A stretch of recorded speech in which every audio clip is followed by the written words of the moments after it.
Welcome to this episode of Demystified as we explore home cooking in a modern world. I'm Linda and I'm here with my friend Paul. Hey Paul. Hello Linda. How are you? Exploring cooking in a modern world apparently. Yes, we are. Well, that's what we do. Yes. Sometimes. How are you? All right, busy day. You are having another busy day. You have not stopped running, getting ready for an event tonight. Yep, but that's okay. We're actually in the kitchen. We are in the kitchen today. Yeah. I know it's nice. Lots I'm of looking stuff all around, everywhere. trying to keep my fingers out of things. Bread baking. Yes, lots of little containers with some goodies in, but I'm keeping away from them. I notice I've got to be sitting over here, Yes. away from everything. On the other side of the bench. Yes, Yes. which is where I normally are with you. So I went to my beautiful friend Bernadette's house at the night for dinner. Ah, yes. And she had a really nifty dessert idea and I thought I'd share it.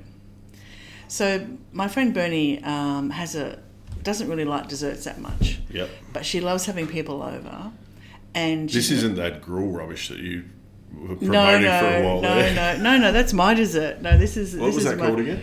Boogoo. Yeah. But Bernie had, so not with a great love of desserts and not really wanting to, create something and have it left over because she doesn't eat it. But she did this really clever thing, which I thought I'd share. So she made some easy lemon butter, something like that. I think, is it what it's called overseas? Lemon curd. Pretty easy, butter, some eggs, sugar, lemon juice. Yep.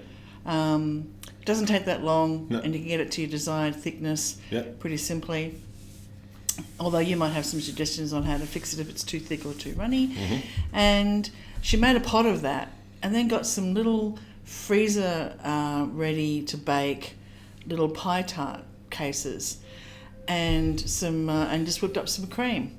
And so for dessert, we could just help ourselves by putting in a nicely warmed pie tart base with some lemon curd and a little bit of cream. And it was really clever because you got to have one like me or 17 three like Doug. Doug. Yeah. And it wasn't too filling. And I thought, that's really clever. And Make your own. Yes, and because the It's like a excess... choose your own adventure. Choose your own adventure. Not the same. No. But I just thought that was really clever because A, the pie cases unused could keep, and B, the unused curd could then be turned into something else or, given, like put on toast or crumpets or put into other... Lemon curd on toast. Okay, that's new. What? Yeah. You've never had that? I don't do You sweet don't. for breakfast. No, you don't. Yeah. But I just thought that would be interesting to share that sometimes a simple little idea doesn't have to be a big fancy looking, dessert that looks beautiful like it's come out of... Well, one of the classics along those lines, and it's a bit different, but when you say simple but, doesn't have to look like super spectacular, it's probably eat and mess.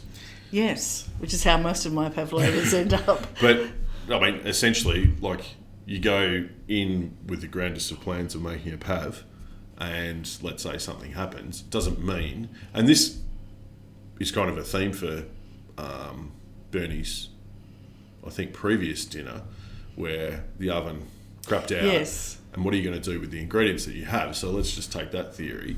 Like, you go in going, okay, I'm going to make a pav. It doesn't turn out 100% exactly how you wanted it. It doesn't mean that it's not useful.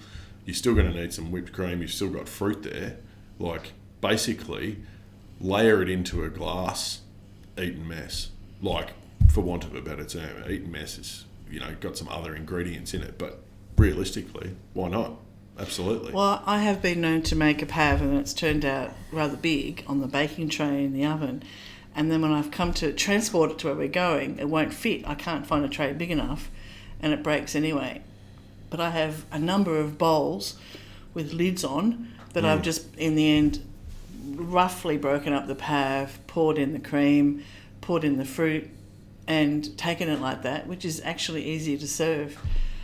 Than a in pav. a lot of ways, than a pav, which takes up a lot of space. When someone's, sometimes when you go into someone's house and fridge space is at a premium, you try to sort of take out somebody else's dessert or find ways of layering your big tray of pav. The only thing I would say with, like, Bernie's example of buying some tart cases, essentially. My thing is, if with pastry, right, you cannot. There's something about handmade pastry. There is, and you can't beat it. Now it's getting better, manufactured pastry, if you like, on a large scale. It's certainly better than what it was. Like, you can get some really good puff pastry now, not necessarily the supermarket brands, but nonetheless there is some good. You can buy some really good buttery puff pastry these days. But tart shells, they're kind of, I would imagine that they're kind of par baked. So, they only need to be warmed through. There's never enough butter in them, and I don't even know if they use butter, to be honest. I would suggest that probably a vegetable shortening like oil or margarine or something like that is used. So they're never buttery enough or short enough for me. But they are convenient. Yes, they're in the freezer. Yeah. You don't have to have a supply of different trays or cut. You have the most amazing selection of things. I don't. No, but work you on a shoestring here. Like, we don't have that much. No, but you yourself, like little muffin things and bigger things and trays. I have so few of those at home, and I would not have. Here. But I would not have any little pie casings to make those in, and so that's what I think. Yeah, but you could make them in a muffin tin. Okay. So I understand the convenience, but I think there's for me, a homemade lemon curd, fantastic, brilliant. Some whipped cream, great. But there's just something about handmade pastry. Now, call me a snob, I don't care, right? But I think if you're going to do that, maybe shop around to see where you can get the best pastry cases. Okay, so where I've seen no you. idea. But I've seen you roll out on very rare occasions a roll of pastry from somewhere. Where do you get that kind of pastry? Rather than like the Pampas or the pre-cuts that are flat sheets that are defined by size. Oh, well, if you've seen me roll it out, I will have made it. Oh. Yeah. Righty. So there's some you can go to a bakery and ask them. A bakery? Yeah. And ask them for a sheet of puff pastry. Oh, really? Well, I don't see why not. If they've got it there, they'll give it to you. Well, sell it to you. But yeah, why not? I would much rather that, because 9 times out of 10 it's going to be fresh, so it's not going to be frozen, so therefore it hasn't got any ice build up on it, number one, because water is, not going to do your pastry. The funniest thing is that if you look at a good quality puff pastry versus let's say pre-cut sheets from the freezer roll in the supermarket, have a look at the colour of it. The pre-cut sheets in the freezer roll are like a white piece of paper. Yeah? Yeah. Often very, very white, which, yes, they will puff, but there's no butter content. And half the thing with puff pastry is, it's laid with, but it's like a croissant without the yeast. It's very similar in the process of making a croissant, and it's the folding of butter in layers through the pastry that makes good puff pastry. And given that you can make rough puff, which takes 20 minutes, and a short crust takes no time at all. And there's some, even to make a short crust, right? Everyone's rub the butter through your fingers and, da-da. That's time consuming. If you actually chill your butter and freeze it, right? So if you have a block of butter in your freezer and freeze it, and then grate on a box grater, grate the butter into the flour, it rubs through instantaneously. That is a really clever idea. Because I have often wondered... Well, because people dice the butter into cubes, right? And then they never get that really good sandy, and the idea is that you don't want to work it too much, because the more you work it, the more it'll shrink. Yeah. Right? So the less you work it. So if you grate your butter... Paul. Oh, thanks, Linda.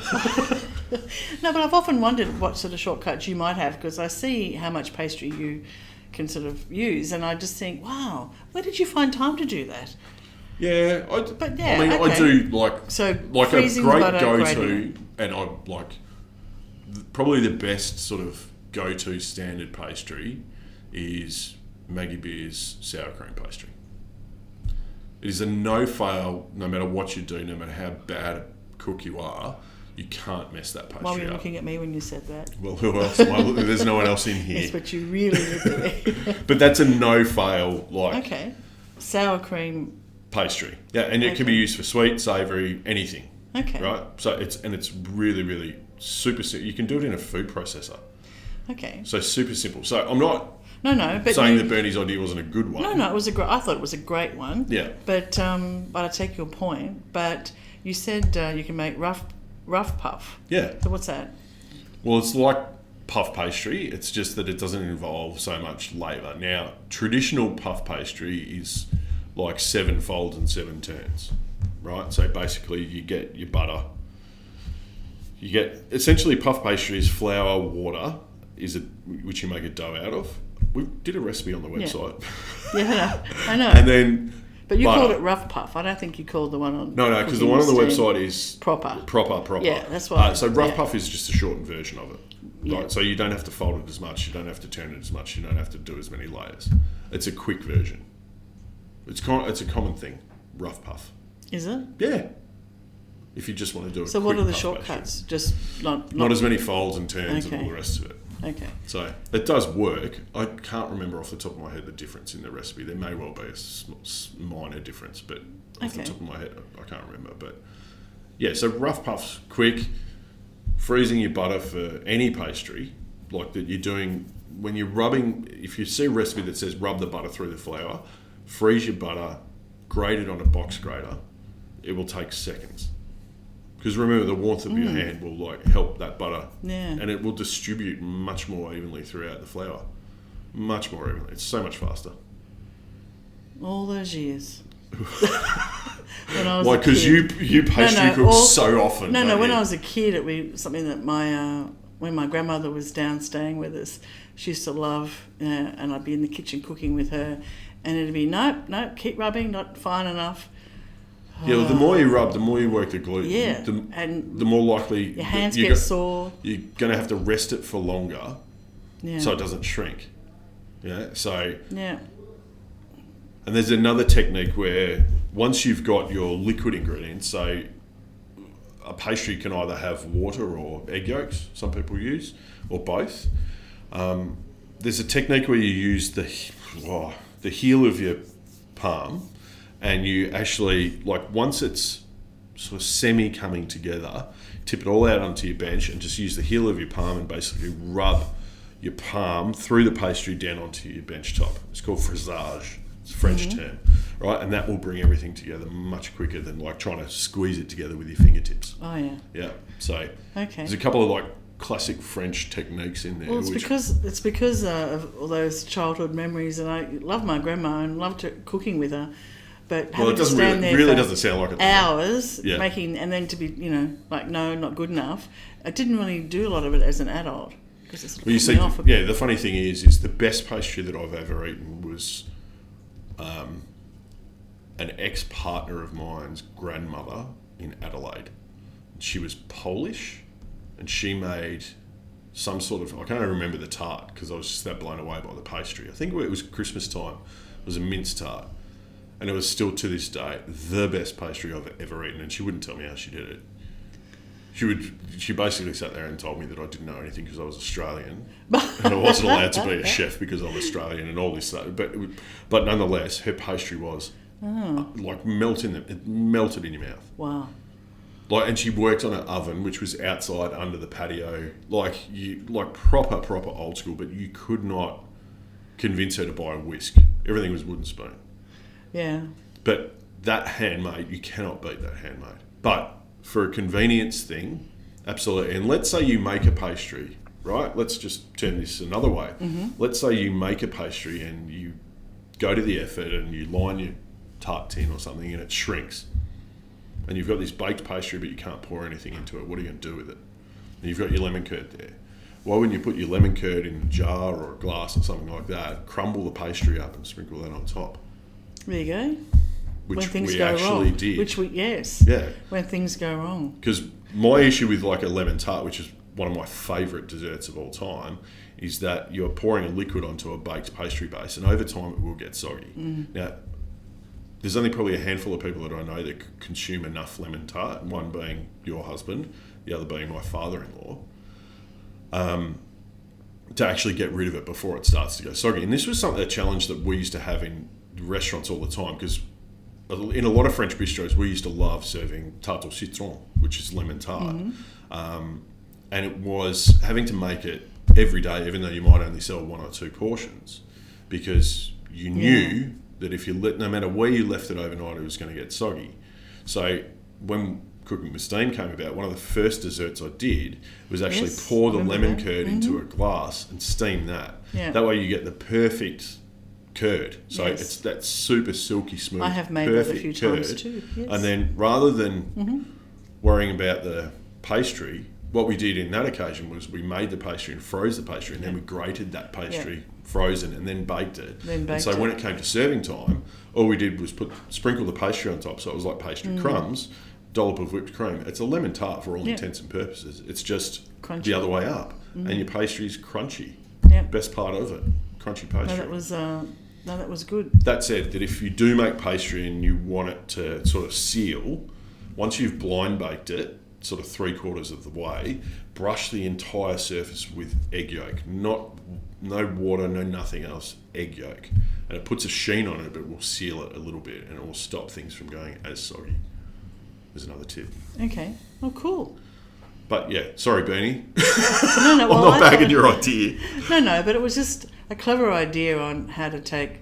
Yeah. And particularly for people who, may live alone or don't like sweets... Yeah. You go to all that trouble and then you're left with leftovers that you're not going to eat. They don't want to necessarily take home or they forget. Yeah. And I thought it was a really good idea to sort of break it down and people could help themselves. Yeah. And I mean, what you could do is you can go and buy a bag of frozen berries and make a little compote. So you can have like a lemon tart or a fruit compote tart or, whatever. And things like that. Fruit compotes, they're super easy, and just add a little bit of corn flour as it cooks down, and that means when it cools it will thicken. Just like for a couple of 100 grams, just like half a tablespoon of corn flour while you're cooking it down, so it gets nice and juicy, and and then when it cools, that corn flour will thicken it, you won't taste it, and that way it can sit in a tart shell. But you could have like 2 or 3 so that's 3 hot tips. 2 or 3 little different tarts on the go for when Dougie comes over. For when, because, some of my friends, would eat desserts rather than a main meal, and others, not that fussed. But if citrus is in season, you could do lemon, you could do lime, mandarin, blood orange. Oh, no, now we're talking. Yeah. Blood orange is a weird one. You've got to be careful because blood orange and sugar is funny together. Like it goes, but you need to be right on the money with the quantities. Like it can be a bit of a weird mix, and it actually needs lemon juice with it to sharpen it up, because blood orange is nowhere near sharp enough. But beautiful colour. You get this nice sort of terracotta orange. Yeah, the little grated little tarts. Yeah. Well, Yeah. Thank you for that. Well, so I don't there you know are. You gave out 3 really good tips. Okay. And all for free, Linda, just for you. For all the pastry cooking that you do. No, well, now I might start it up again. Now that I know I Rubbish. don't have to. Don't lie to the listeners. No, but it was all those hours, man, when I was a kid. But I do like the idea of freezing your butter and grating it. That was in a box grater. Very good idea. Thank you. Pleasure. So thank you, and happy cooking, everybody out there, and thanks for listening. And until next time, see you later. Bye. Thanks for listening to this podcast as we explore home cooking in a modern world. We'd love you to subscribe, and for more information, please go to our website, cookingwithsteam.com.